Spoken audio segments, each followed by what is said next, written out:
This is Ani's journey, who was a real person that lived in ancient Egypt during the 13th century BCE.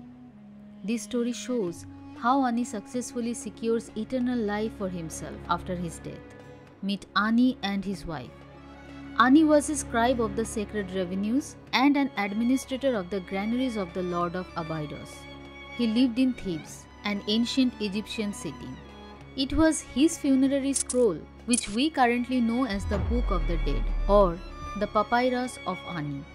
Ani specially customized that scroll with all the magical spells and tricks that he thought his soul might need to overcome the hurdles of the underworld and receive the approval of eternal life from the gods.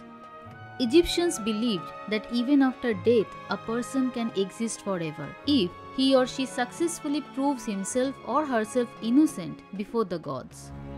Based on his scroll, let's see what happens to Ani when he dies.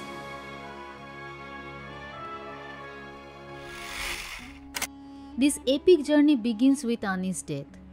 As soon as he dies, Ani's soul leaves his body and starts his afterlife journey. On the other hand, a group of well-trained priests starts mummifying his body. Mummification was necessary to keep his body in the right condition so that Ani's body and soul can reunite once he gets approval from the gods to live forever.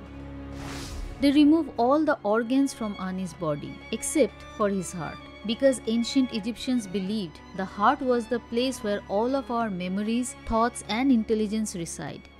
They cover his heart with an amulet that looks like a scarab. This amulet will help him survive during his after-death journey, if in case his heart betrays him. The underworld is a magical place with magical gates and creatures. Ani enters the underworld where he sees 7 gates called Arith and the 10 pylons of Osiris. Each Arith is protected by a doorkeeper, a watcher, and a herald. Each of the pylon, on the other hand, is being protected by a doorkeeper only.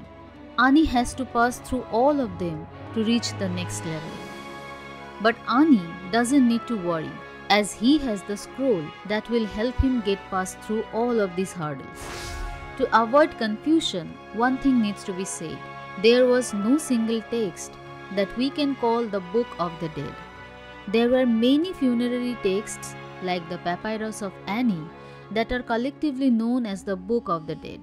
They were generally written on papyrus or engraved on objects and placed in the tomb of the dead person.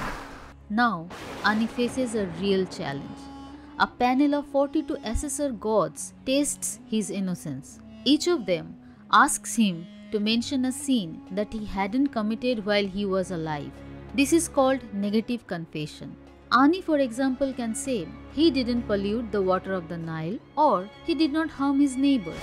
If the judges are satisfied with his negative confession, they'll send him to the next stage, to the jackal-headed god Anubis. This stage is the toughest of all, the weighing of conscience stage, because Anubis doesn't make decisions based on anyone's words. He will try to balance Ani's heart against an ostrich feather, which symbolizes law. The heart doesn't lie.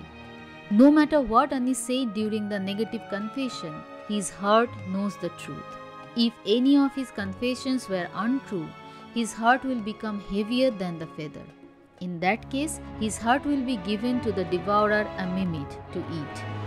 To avoid such dangerous fate, Ani will need the scarab amulet that will prevent his heart from saying anything that might contradict Ani's previous confessions.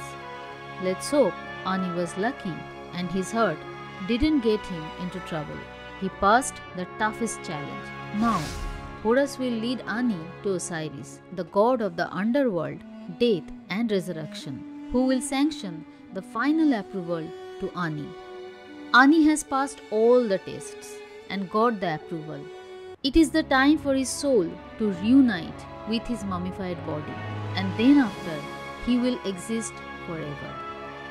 To watch videos like this on ancient world, culture and religions, subscribe to Sepia Diaries. Thanks for watching.